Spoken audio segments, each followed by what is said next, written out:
देखो, सबसे पहले हमारा क्वेश्चन से ही हम स्टार्ट करते हैं, फर्स्ट क्वेश्चन से। ये क्वेश्चन किया था क्या आप लोगों ने? Yes sir. क्या क्या आया था इसका आंसर? किस ऑप्शन बी आया था। Option B. चलो चेक करते, देखो सबके अंदर जो आप ध्यान से अगर देखोगे तो कोई भी एक ऑप्शन सही नहीं है। मतलब देखो, सही नहीं इन द सेंस सेम नहीं है। ए में यहाँ पर 1 है, ए में थर्ड है, ए में थर्ड इसमें है। देखो ए में थर्ड और ए में बी में भी थर्ड है, दिख रहा है? तो ए को कैलकुलेट करूंगा अगर, तो मेरा ऑप्शन सही नहीं आ पाएगा, क्योंकि दो ऑप्शन है ऐसे, ए में भी थर्ड इसमें भी है और ए में थर्ड। एक ऑप्शन सी आया था मेरा। कोई नहीं, चेक कर लेते हैं, एक सेकंड रुको तो सही। मैं जो बोल रहा हूँ वो देखो पहले, कि भाई यहाँ पर A1 है, यहाँ पर ए क्या है 3 है, यहाँ पर ए क्या है 3, यहाँ पर ए क्या है बच्चे 2 है। समझ रहे हो सब? क्या ए सब में अलग अलग है क्या? इस ऑप्शंस में क्या बोलना चाह रहा हूँ मैं, वो बात समझ रहे हो आप? वो ऑप्शन ढूंढो जो सब में अलग हो। जैसे बी का यहाँ पर थर्ड है, यहाँ पर बी का क्या है 1 है, यहाँ पर बी में क्या है फोर्थ, यहाँ पर भी फोर्थ, तो बी में दो सेम आ गए ना, देखो फोर्थ और फोर्थ। तो इस यस सर। ऑप्शन को मत देखो। अब देखो सी का फोर्थ, सी का सेकंड, सी का फर्स्ट और सी का थर्ड, ये सारे ऑप्शन अलग है ना सी के। एक में थर्ड आ रहा है सी, एक में सी सेकंड आ रहा है, एक में सी फर्स्ट आ रहा है और एक में सी क्या आ रहा है फोर्थ। तो तुम सिर्फ सी की डायमेंशन निकाल लो। वर्क फंक्शन की डायमेंशन क्या होता है? वर्क फंक्शन होता क्या है? Minimum energy. तो वर्क फंक्शन की वही डायमेंशन होगी जो किसकी होती है बच्चे? एनर्जी की। एनर्जी की। और एनर्जी कैसे निकालते हो सर? वर्क डन वाली। वर्क डन वाला डायमेंशन क्या होता है? Force into displacement. Yes sir. और फोर्स क्या है? M L T minus 2। और डिस्प्लेसमेंट क्या होता है? एल। तो ये क्या हो जाएगा? M L square T minus 2। यानी वर्क फंक्शन की डायमेंशन है M L square T minus 2, यानी सी का ऑप्शन नंबर क्या आ रहा है? फर्स्ट आ रहा है। तो जहां पर सी ऑप्शन नंबर फर्स्ट है वही आंसर सही है। तो ऑप्शन नंबर क्या सही होगा? सी वाला। क्लियर है क्या सबको? देखो इन्होंने भी वही किया हुआ है, वर्क फंक्शन की डायमेंशन निकाल रखी है सिर्फ। क्योंकि जो ऑप्शन अलग होता है ना, सिर्फ उसी को सर्च किया करो, वरना तो ऐसे तो बहुत टाइम लग जाएगा। ए को भी कैलकुलेट करोगे, फिर बी को भी करोगे, फिर सी को भी करोगे और फिर डी को भी करोगे। समझ में आ रही है बात जो मैं बोल रहा हूँ बच्चे? Yes sir. बाकी को, तनिका, दिव्या, यस सर। जो बाकी दो बच्चे, ईशान, जिया, आप लोगों को समझ में आ रहा है बच्चे जो मैं बोल रहा हूँ? Yes sir. हाँ। तो वो ऑप्शन ढूंढो जिसका आंसर हर एक ऑप्शन में लगे। यहाँ पर वो सी था, देखो फर्स्ट में सी क्या था? फोर्थ। सेकंड में सी का आंसर क्या आ रहा है? 2। थर्ड में सी का आंसर क्या आ रहा है बच्चे? 1। और डी में सी का लास्ट में डी का आंसर क्या आ रहा है? सी का थर्ड। दिख रहा है? तो एक में तो सी फोर्थ आ रहा है, एक में सी सेकंड आ रहा है, एक में सी का नंबर 1 आ रहा है, एक में सी का नंबर 3 आ रहा है। तो मैं सी को ही कैलकुलेट कर लूंगा ना। चले आगे। Yes sir. हाँ जी सर। अब इसको देखो, ये क्वेश्चन किया था आप लोगों ने। Yes sir. हाँ, तो इसमें बताओ मुझे क्या किया था। सर मैंने किया था पर मेरा आंसर मैच नहीं हुआ था। इसमें निकालना है इंड्यूस्ड ईएमएफ। तो फॉर्मूला क्या लगाया था? Minus D phi by D T वाला। E is equal to minus D phi by D T. अच्छा, और फाइव को क्या लिखा था बच्चे? B A. Minus D by D T of B A, right. देखो, यस सर। क्योंकि वो लूप परपेंडिकुलर है यूनिफॉर्म मैग्नेटिक फील्ड के। परपेंडिकुलर इन द सेंस, अगर यूनिफॉर्म मैग्नेटिक फील्ड अंदर है, मान लो फॉर एग्जांपल, तो लूप ऐसे पड़ा है इसके परपेंडिकुलर। अगर लूप परपेंडिकुलर है तो उसका एरिया वेक्टर क्या होगा मैग्नेटिक फील्ड के? पैरेलल होगा। पैरेलल होगा sir, parallel to magnetic field. ये बात याद है ना सबको? अगर सरफेस यस सर। परपेंडिकुलर है तो एरिया वेक्टर पैरेलल। तो वो जो बी ए कोस थीटा होता है, वहां पर थीटा क्या हो जाएगा? 0 डिग्री। जीरो और कोस 0 1 हो जाएगा, इसलिए मैंने डॉट नहीं लगाया बस। अब देखो, जो चीज कांस्टेंट होती है उसको कहाँ ले लेता हूँ? बाहर। यहाँ पर देखो क्या चेंज हो रहा है? मैग्नेटिक फील्ड से मैग्नेटिक फील्ड। तो मैग्नेटिक फील्ड बाहर नहीं लेगा, इसलिए किसको बाहर ले लूं? ए को बाहर ले एरिया लूं। को।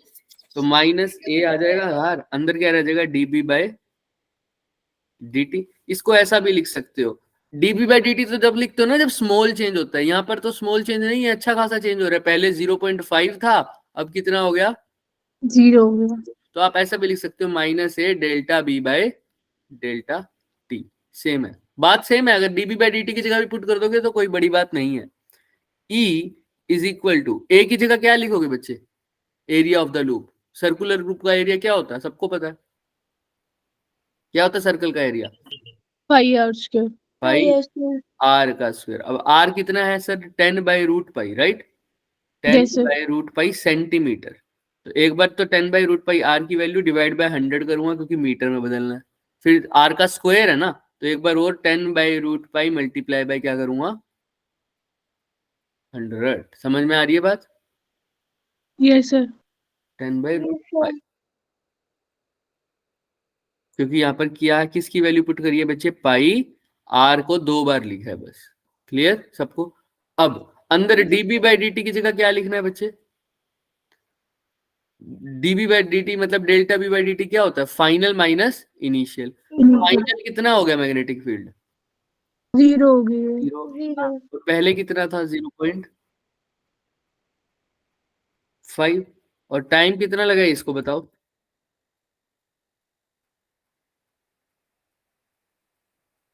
0.5 कोई नहीं, अभी देख लो बच्चे इसको इतनी का। 0 - 0.5 डिवाइडेड बाय टाइम कितना है? Delta T. 0.5 से 0.5। 0.5 सेकेंड दिख रहा है? हाँ या ना? Yes sir. 0.5 सेकेंड। तो बस वही किया इसमें, देख। सेम टू सेम किया हुआ सब कुछ। Yes sir. बस यहाँ पर ये याद रखना। किसी को कोई डाउट तो नहीं है?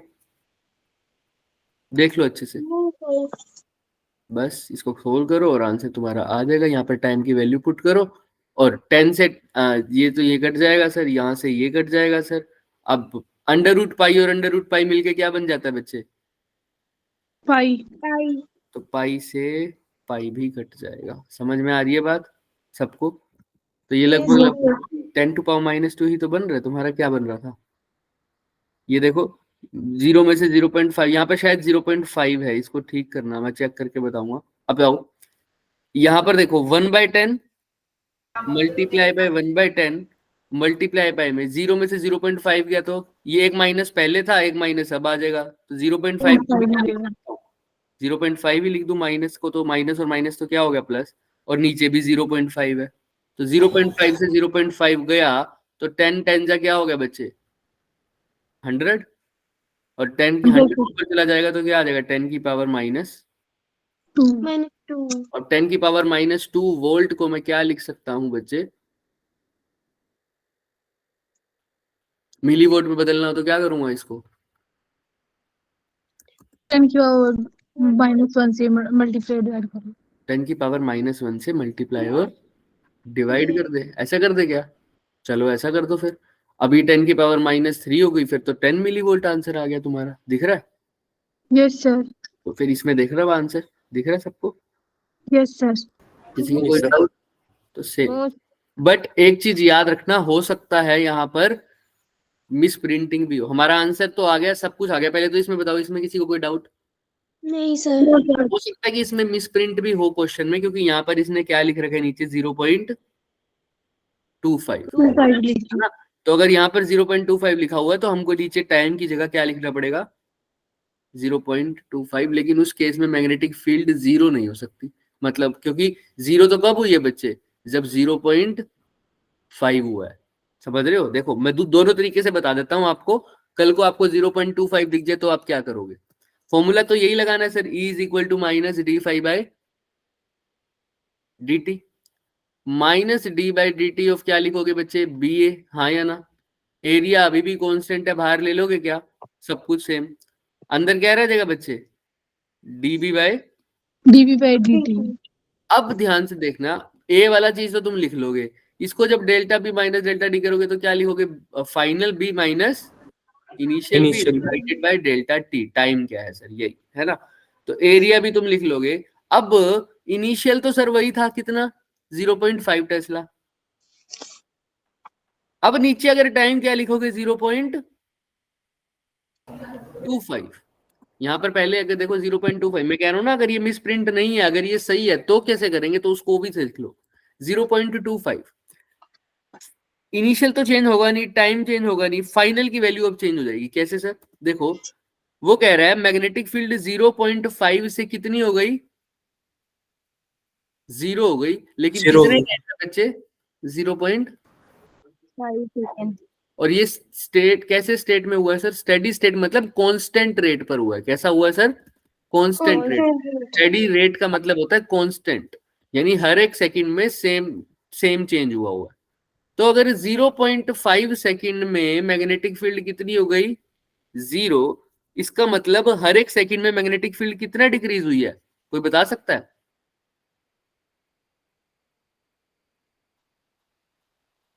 दोबारा बोलना। 0.5 थी उसकी इनिशियल वैल्यू, ठीक है, और बाद में वो कितनी हो गई बच्चे मैग्नेटिक फील्ड? 0। और ये सब कितने सेकंड में हुआ? 0.5 सेकेंड। तो हर एक सेकंड में देख रहे हो आप कितना डिक्रीज हुआ है? टोटल जितना टाइम है उतनी ही मैग्नेटिक फील्ड हुई थी पहले। तो जब 0 था तो मैग्नेटिक फील्ड थी 0.5।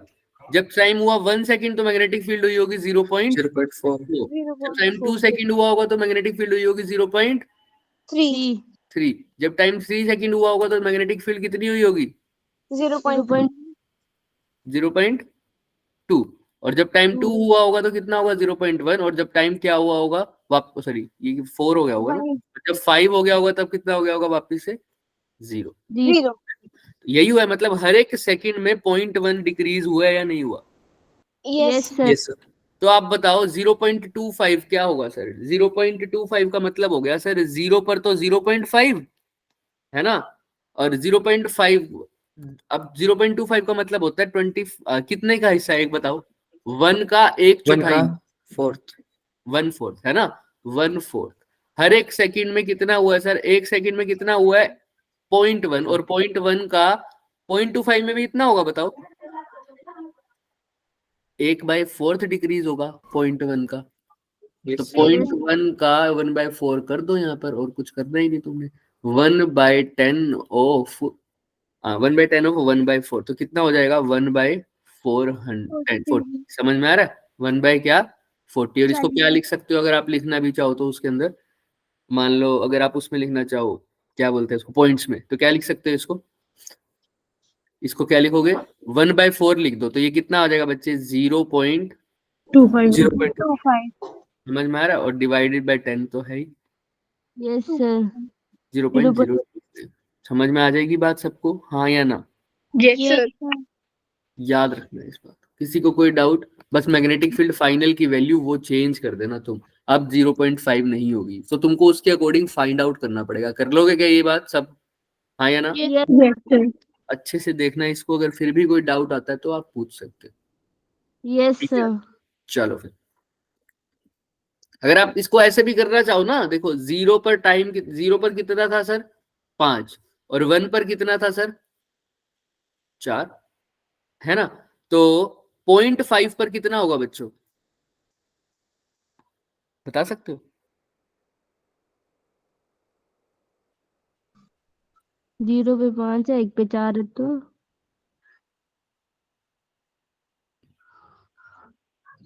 4.5 समथिंग तो नहीं 4.5 राइट, 4.5। तो अब इसका भी आधा कर दो तो 0.25। इसका 1 सोचो सोचो सोचो। अब ऐसा समझो 0 पर 5 था, 0.5 पर कितना था? 4.5 4.5।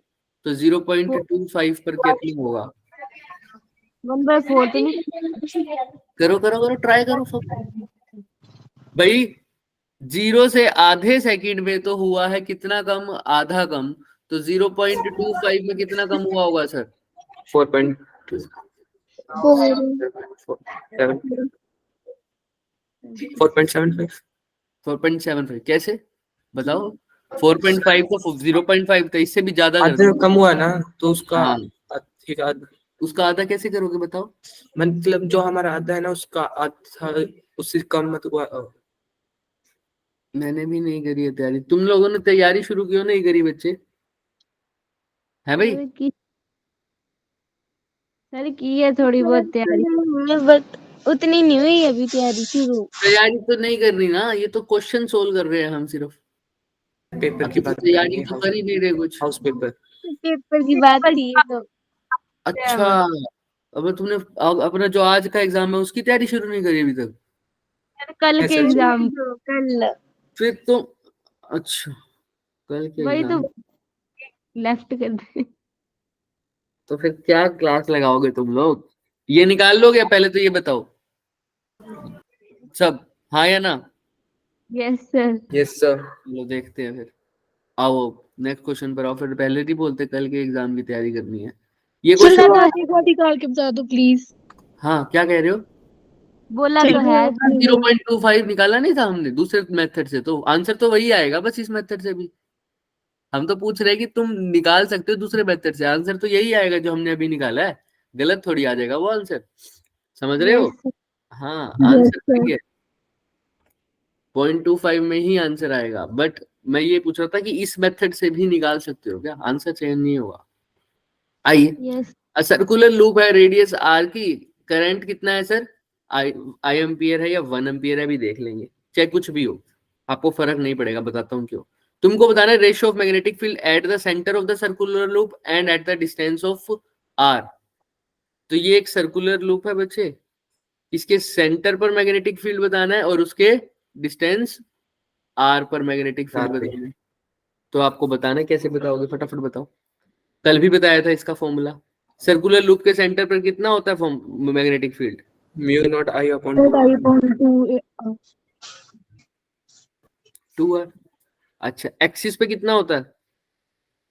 Sir mu naught I R R square upon 2 R square 1 plus upon X square 2 G 1 mu upon naught 2 I, mu naught बोलो आगे। आई आर स्क्वायर अच्छा upon R square plus A square नहीं एक्स स्क्वायर ब्रैकेट पावर 3/2 3/2। तो अब यहाँ पर x भी किसके इक्वल है? आर के आर की है। इक्वल है r, तो x की जगह भी r लिख दो, आई एक्स स्क्वायर आएगा यहाँ, ठीक है, याद रखा करो। Okay sir. x की जगह r पुट कर दो और इन दोनों की क्या ले लो, बस क्या लेना इन दोनों का? रेशियो लेना है। फटाफट फटाफट करो, बताओ मुझे आंसर।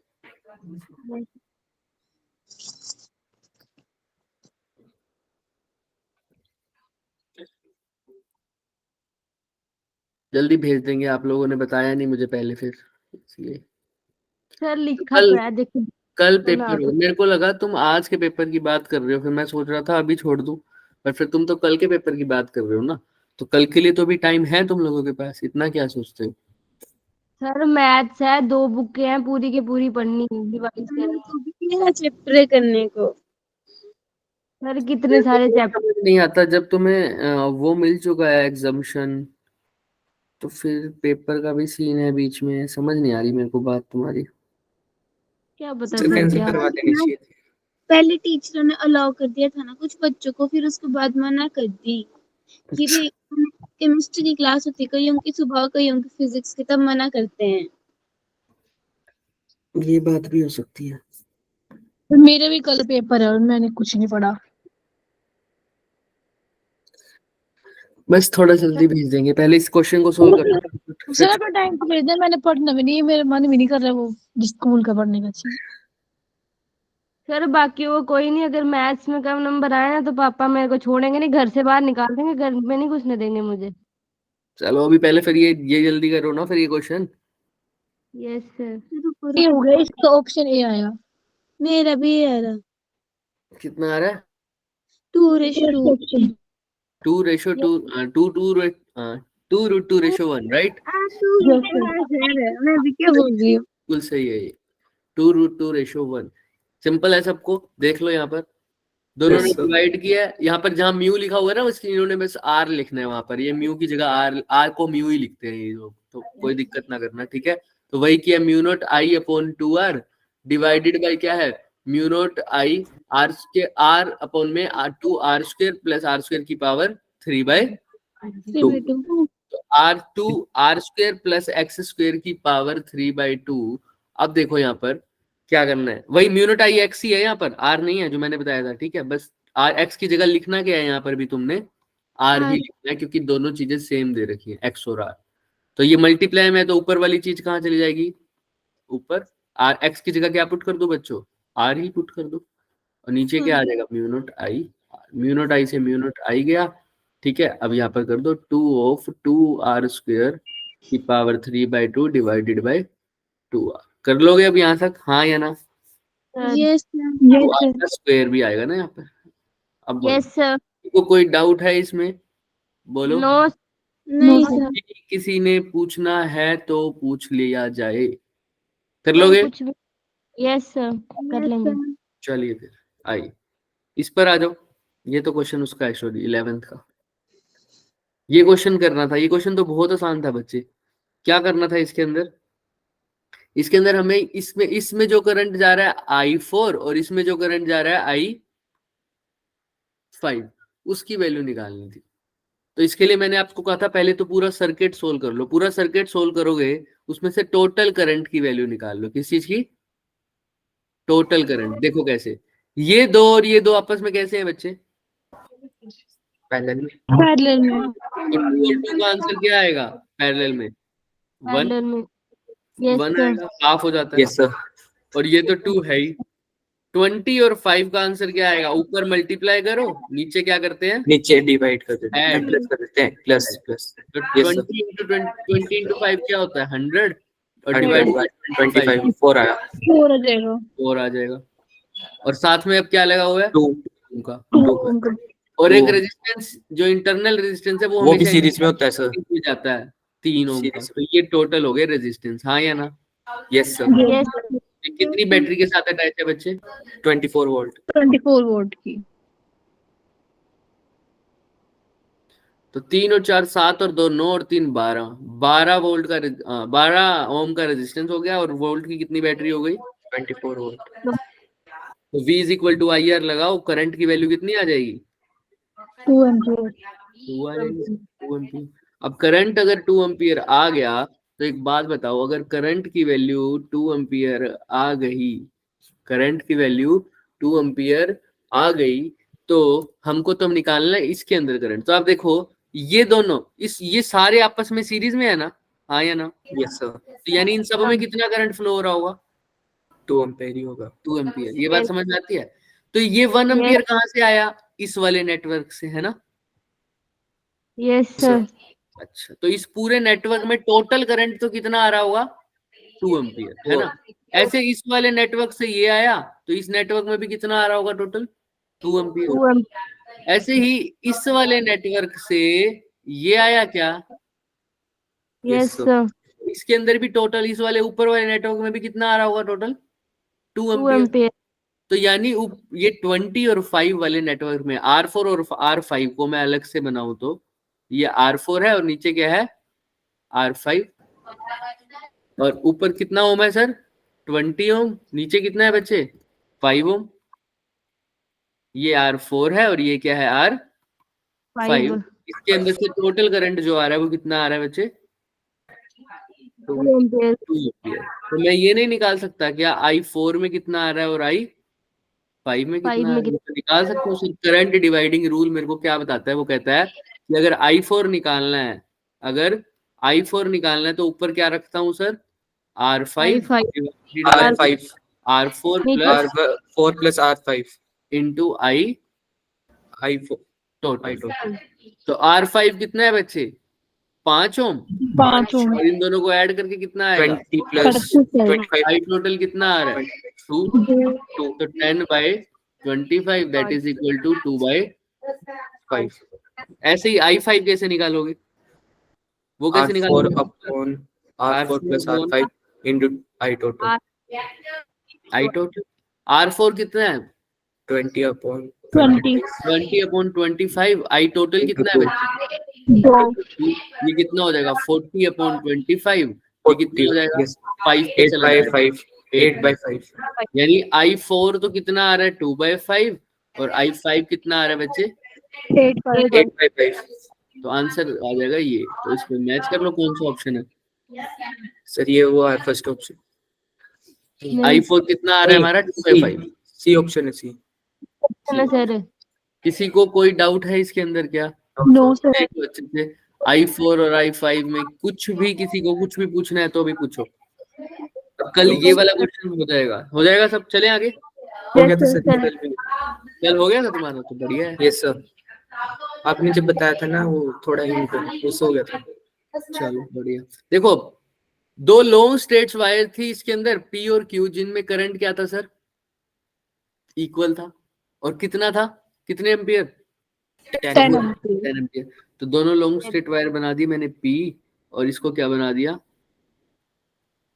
Q। क्यों? दोनों में करंट कितना दौड़ा दिया मैंने? 10 एम्पेयर का। 10 एम्पियर का। दोनों एक दूसरे के पैरेलल रखी हुई है सर, और दोनों में डिस्टेंस कितना है? 5 centimetre. 5 centimetre. Magnitude of magnetic force experienced bye 10 centimetre of length of wire P। मतलब सर इसकी कितनी सेंटीमीटर लेंथ पे सिर्फ 10 सेंटीमीटर की लेंथ पर कितना मैग्नेटिक फोर्स लग रहा है। अब आपको वैसे मैंने फॉर्मूला सीधा बता रखा है फोर्स पर यूनिट लेंथ का, अगर आपको याद हो तो। वो क्या था बच्चे? Mu naught I1 I2 upon में I1 upon I2 2 pi R। Mu naught I1 I2 upon में 2 पाई आर। और ये आया कैसे था, मैं आपको हिंट भी दे देता हूँ। आपको पता है फोर्स का फॉर्मूला होता था एक पूरे कंडक्टर पर या एक स्ट्रेट वायर पर, कितना होता था? IL cross R. IL cross B था B मैग्नेटिक फील्ड। तो यहाँ पर मैग्नेटिक फील्ड की वैल्यू पुट करते थे एक स्ट्रेट इनफाइनाइट वायर की वजह से। वो कितना होता था? 2 पाई आर। हाँ, क्योंकि यहाँ पर साइन थीटा, मैं बता रहा हूँ कहाँ से डराइव हुआ था। साइन थीटा यहाँ पर Yes, sir. 90 था, इसलिए ILB लिख देते थे। और I तो ठीक है, LB ठीक है, B की जगह क्या लिखते थे? मैं अभी तुमने बताया magnetic field due to infinite wire, mu naught I upon वही है। Mu naught I upon 2R 2 pi R. 2 pi R। अगर Yes. जिस Yes, sir. वायर पर जिस वायर की वजह से जिस वायर के ऊपर अगर लग रही है मान लो फोर्स, तो उसका करंट हो गया I1।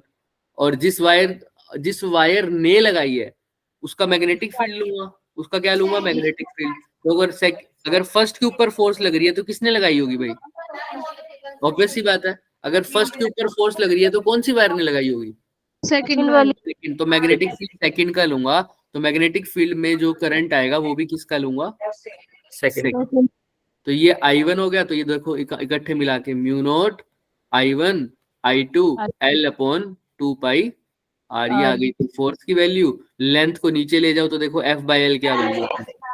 Mu naught I2 upon 2 pi R। और यही मैंने आप लोगों को कहा था कि सीधा क्या कर लो, इसको लर्न कर लो। समझ में आ रहा है? यस अगर आप यस सर।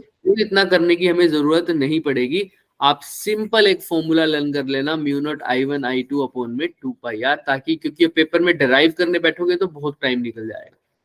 डराइव कर सकते हो जैसे मैंने अभी किया है, उसमें कोई बड़ी बात नहीं है, बट पेपर में नहीं यूज करना अभी इसको। तो फोर्स पर यूनिट लेंथ है, तो F क्या हो जाएगा सीधा? Mu naught I1। अब I दोनों में सेम है 10 एम्पियर, तो I Yes, sir. 10 का स्क्वायर I का 10 का स्क्वायर और L ऊपर चला जाएगा, और नीचे क्या है? 2 पाई R। ये तो आ गई F1 की वैल्यू, या F फोर्स ऑन P बोल दूं मैं। लेकिन वो क्या कह रहा है, अब कर डिस्टेंस को तो क्या कर दिया? हाँ, यानी R की जगह क्या, R डैश की जगह, अब R की जगह क्या ले लूं? R बाय 2 ले। R by 2। और करंट को कर दिया डबल, यानी I की जगह क्या ले लिया बच्चे? 2I। अब फोर्स निकालते हैं। आओ, म्यू नॉट I की जगह क्या लिख दिया? 2I। तो 2I का स्क्वायर कितना हो जाता है? 4i। 4I square. लेंथ को तो चेंज किया ही नहीं सर। 2 पाई R की जगह क्या ले लिया बच्चे? R by 2। R by 2। ये 2 डिवाइड में है तो कहाँ चला जाएगा? डिवाइड के डिवाइड में है तो मल्टीप्लाई में। ऊपर। तो Multiply। FP की जगह क्या आ जाएगा बच्चे? 4 into 2 कितना हो जाता है? 8। और क्या रह जाएगा? Mu naught I square L upon 2 पाई। और ये म्यू नॉट I स्क्वायर, तो ध्यान से देखना, FP डैश बोल देते हैं इसको। तो Yes, ध्यान से देखो, FP dash is equal to 8। और ये mu naught I square L upon 2 pi R किसके इक्वल है? FP के। FP के। तो FP डैश क्या आई है सर? पुरानी वाली फोर्स कितने टाइम्स हो गई? 8 टाइम्स। क्लियर है क्या सबको? हाँ Yes। यार, देखो किसी को कुछ भी डाउट है तो इसमें पूछे मेरे से एक बारी। मेरी बात ध्यान रखना, अब तुम्हारे मन में ये क्वेश्चन उठ रहा होगा, सर यहाँ से मैंने इसको क्यों नहीं डिवाइड किया, है ना? हो रहा है ना? कर सकते Yes, थे, कर सकते थे, कोई बड़ी बात नहीं है, लेकिन मेरे को सीधा किसकी वैल्यू पुट करनी थी बच्चे, एफ पी की वैल्यू क्या करनी चाहिए थी, पुट करनी थी ना। देखो यहाँ पर mu naught I square L upon 2 pi R को मैंने सीधा एफ पी लिख दिया। अगर इस 2 से ये 2 काट देता, क्या यहाँ पर अब एफ पी लिख सकता था मैं? No, sir. नहीं ना, तो फिर मेरे को सब्स्टिट्यूट करके लिखना पड़ता, इसलिए मैंने इस चीज को छेड़ा ही नहीं। किसको sir? Mu not 4 pi I square L upon में आर, इस चीज को मैंने बिल्कुल भी छेड़ा नहीं। मैंने बस जो कोफिशिएंट एक्स्ट्रा आए थे, एक्स्ट्रा कोफिशिएंट कौन थे? एक तो 4 का फैक्टर आया था और एक कौन सा आया था? 2 का फैक्टर। इन दोनों को अलग से सोल्व करें। समझ में आ रही है ना मैंने 2 से 2 क्यों नहीं काटा सबको? क्योंकि अगर 2 से 2 काट देता बच्चे तो मैं एफ पी ना लिखता, फिर मेरे को सब्स्टिट्यूट करके डालनी पड़ती उसकी वैल्यू। क्लियर है ये बात सबको? देख लो अच्छे से। और तुम काट दोगे तो कोई बड़ी बात नहीं हो जाएगी। अगर तुम 2 से 2 काट भी दोगे तो कुछ बड़ा नहीं है, फिर तुम थोड़ा सा दिमाग लगा के कैलकुलेशन करके दोबारा वैल्यू। हाँ बिल्कुल, मैंने वैल्यू पुट करके किया हुआ था। हाँ कोई दिक्कत नहीं। किसी को कोई डाउट इसमें, या चले आगे? बताओ। चलो आगे। चलो, तो यही आंसर आ गया। देखो 8 टाइम्स ऑफ F1 आई। अब ये क्वेश्चन देखो, अब तुम करोगे फोटो इलेक्ट्रिक इफेक्ट का क्वेश्चन है बच्चे। फोटो इलेक्ट्रिक इफेक्ट की एक्सपेरिमेंट में इतनी मेजरमेंट्स हमारी हुई हैं सर, क्या मतलब? ये सब हमने ऑब्जर्वेशंस लिए, सॉरी।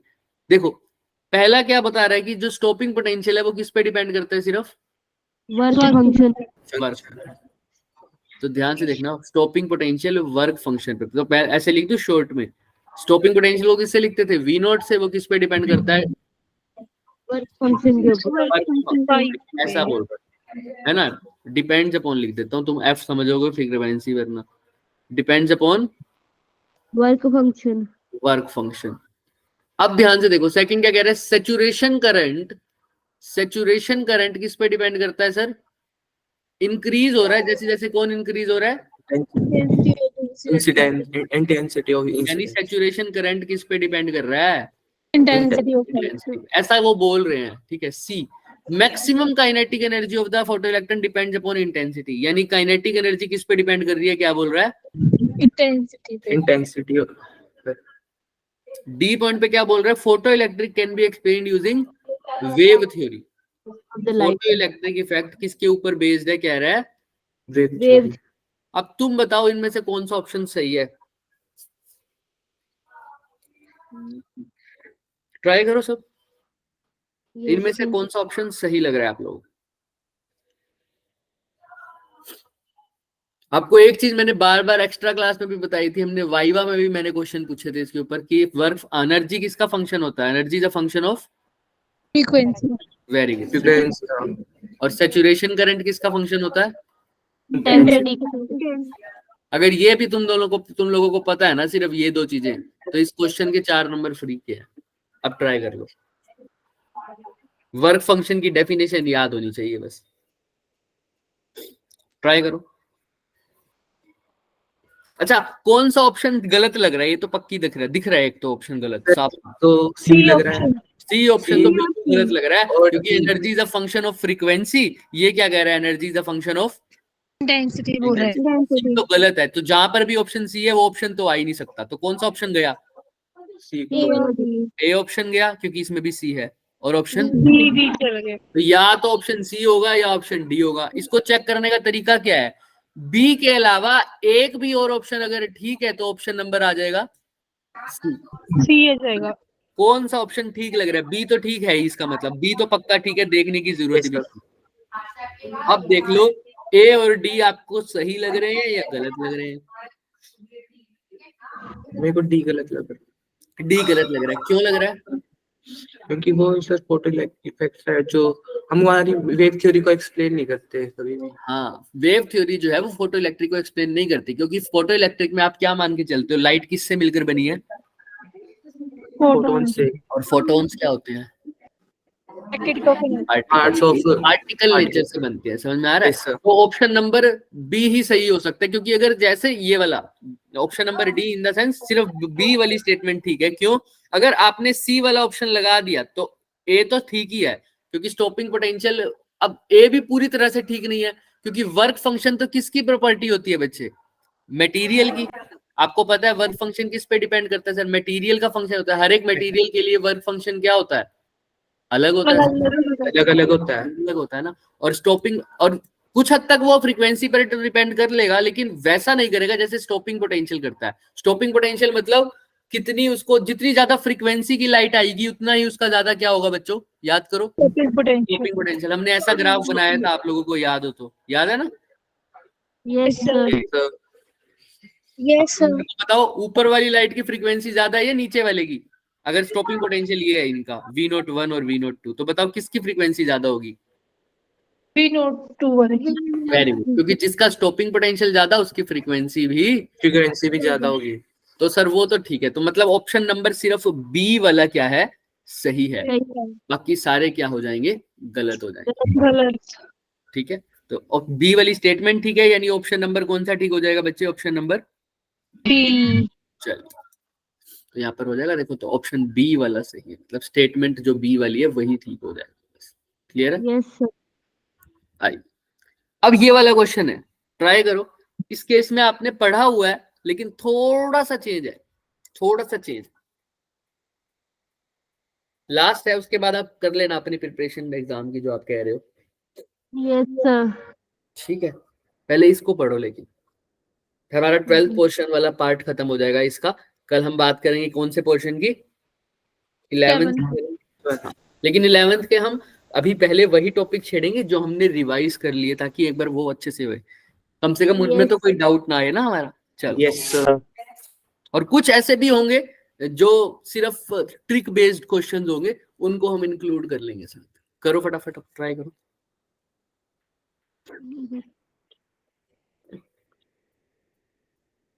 कल तो हम एग्जाम में होंगे ना। कौन सा एग्जाम है कल? कल तुम्हारा कितने बजे एग्जाम है?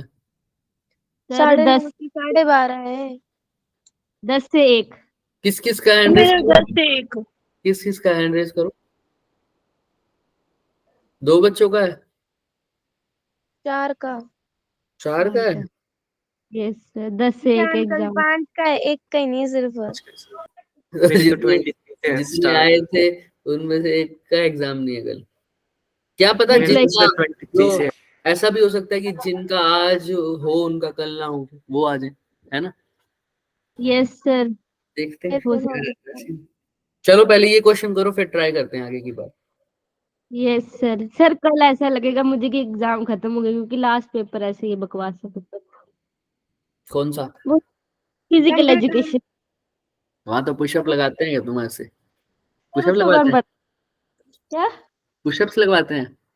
नहीं, ग्राउंड की दौड़ लगवाते हैं, फिर वॉलीबॉल खिलाते हैं, फिर और भी करवाते हैं, एक्सरसाइज करवाते हैं सर।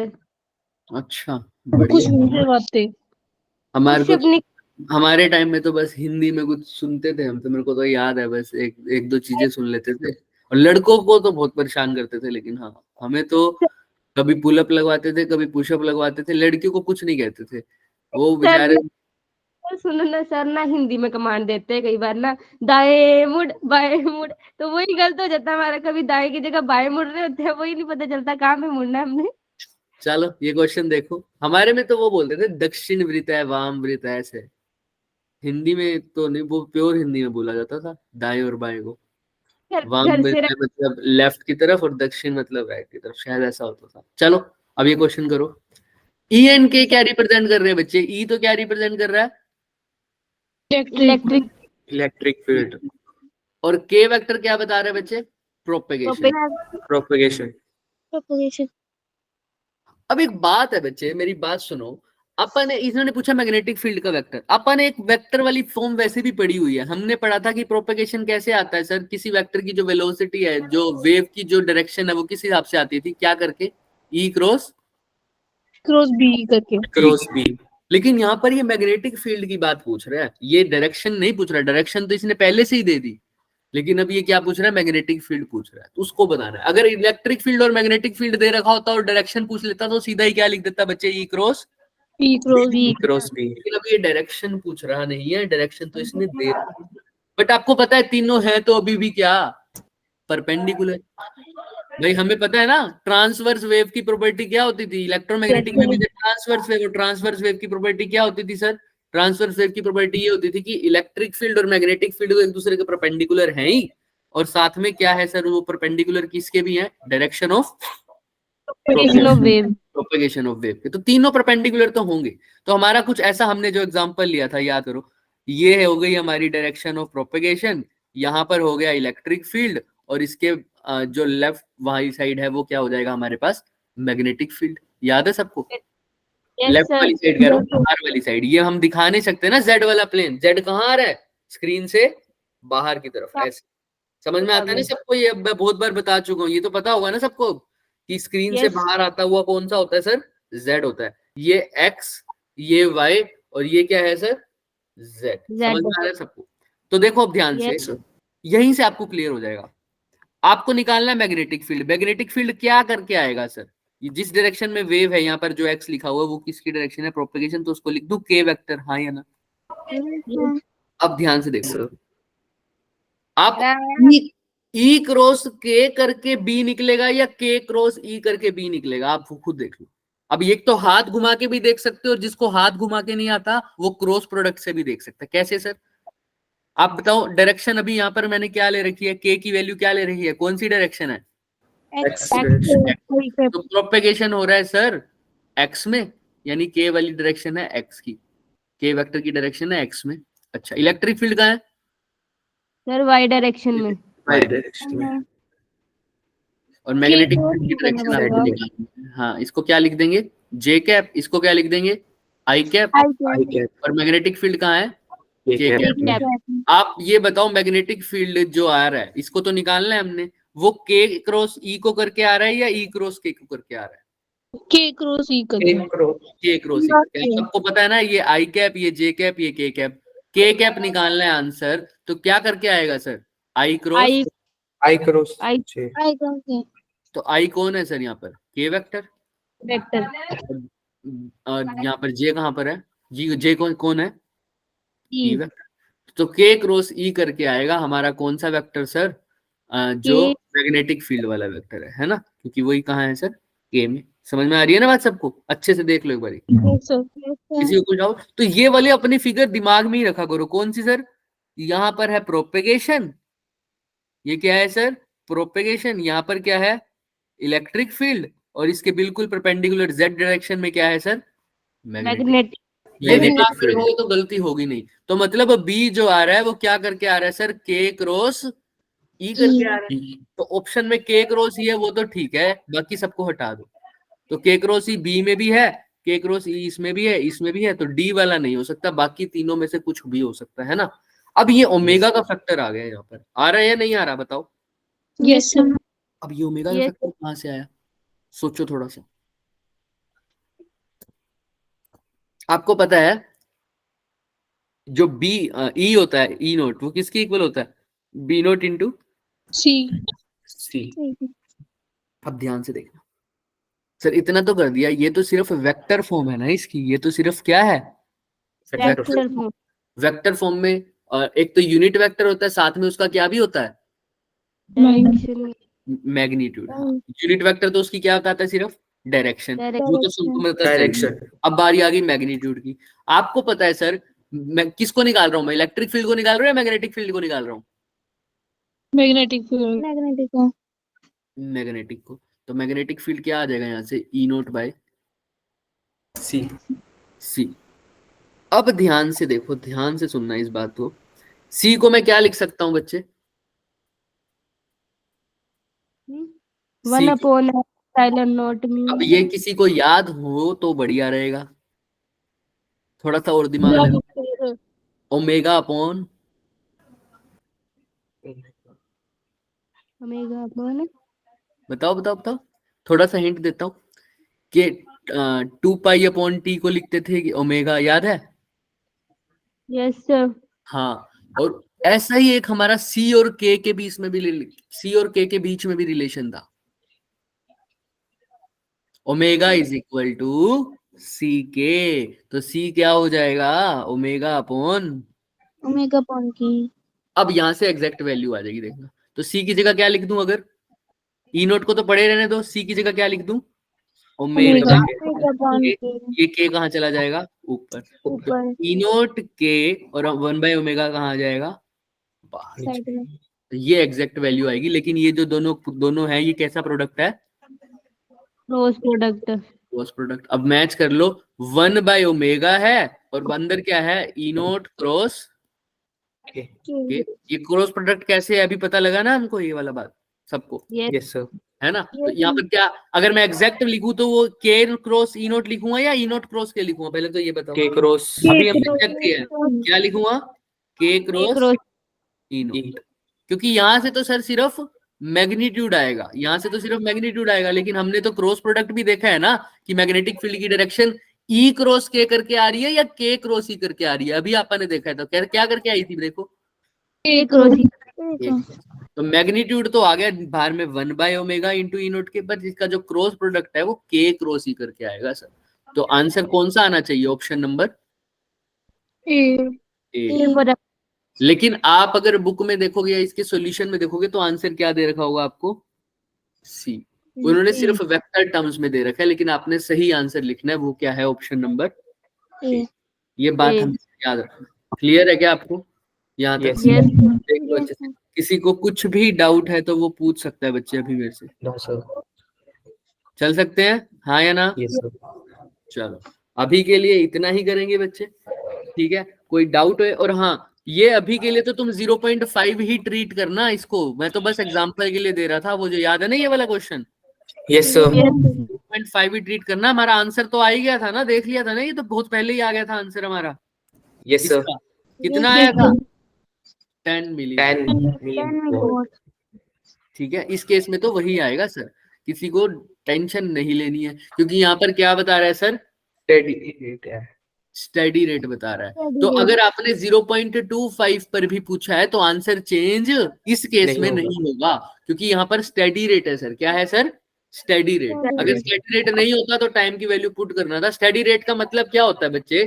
कि हर एक इंटरवल पर सेम चीज बन रही है, सेम चीज। तो मैग्नेटिक फील्ड भी हर एक इंटरवल पर कैसा हो रहा है सर? सेम चेंज हो रहा है। फॉर एग्जाम्पल, पहले डिस्प्लेस ऐसे थी, डिस्प्लेसमेंट और टाइम का ग्राफ ऐसा बन रहा है। पहले क्या, इसमें डिस्प्लेसमेंट हो रही है 4, टाइम है 1, फिर हो रही है 8, टाइम है 2, फिर हो रही है 12 और टाइम है 3। तो अब मैं आपसे वेलोसिटी पूछता हूं तो किसी भी दो इंटरवल पे नहीं निकाल सकते, चाहे 4 से 8 के लिए निकाल दो, चाहे 8 से 12 के लिए निकालो। कैसे निकालते हो वेलोसिटी?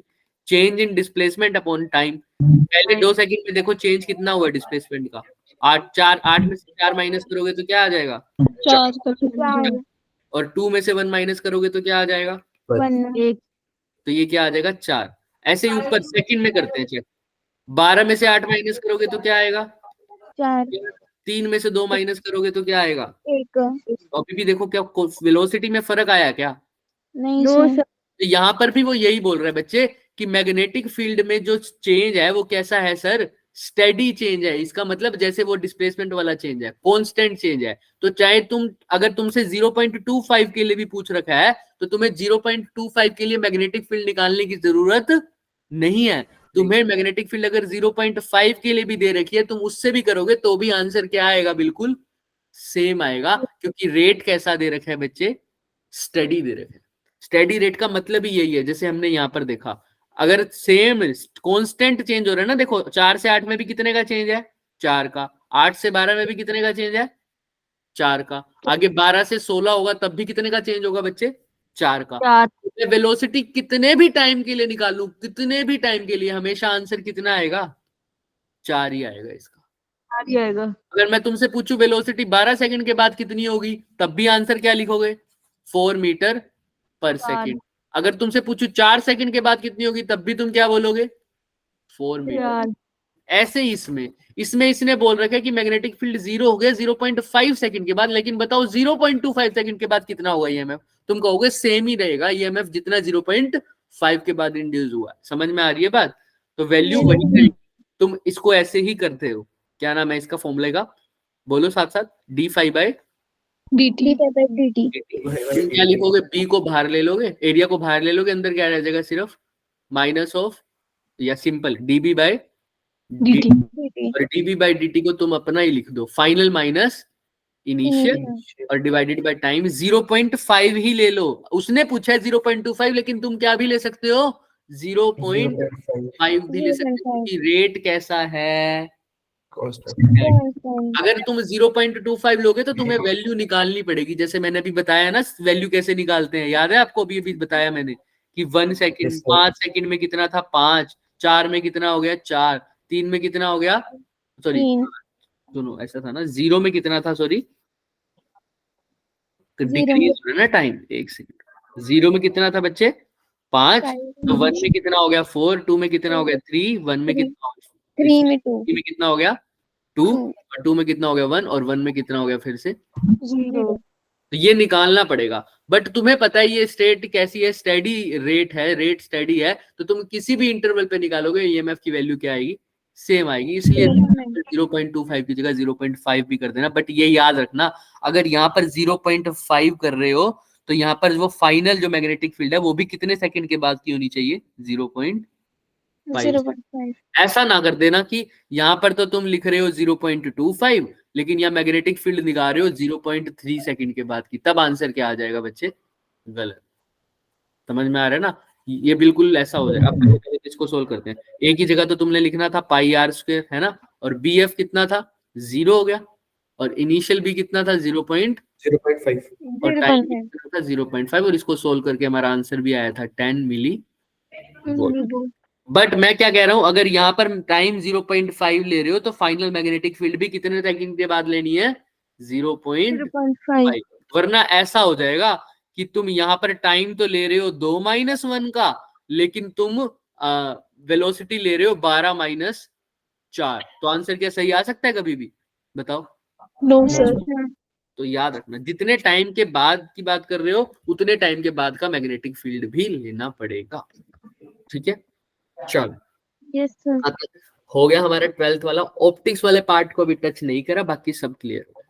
किसी को कुछ पूछना है तो आप पूछ सकते हो अभी, नो सर। ठीक है बच्चों? बेस्ट ऑफ लक, करो तैयारी करो बढ़िया तरीके से, और फिर देखते हैं। Bye sir. बाय बच्चों, bye sir sir bye bye bye.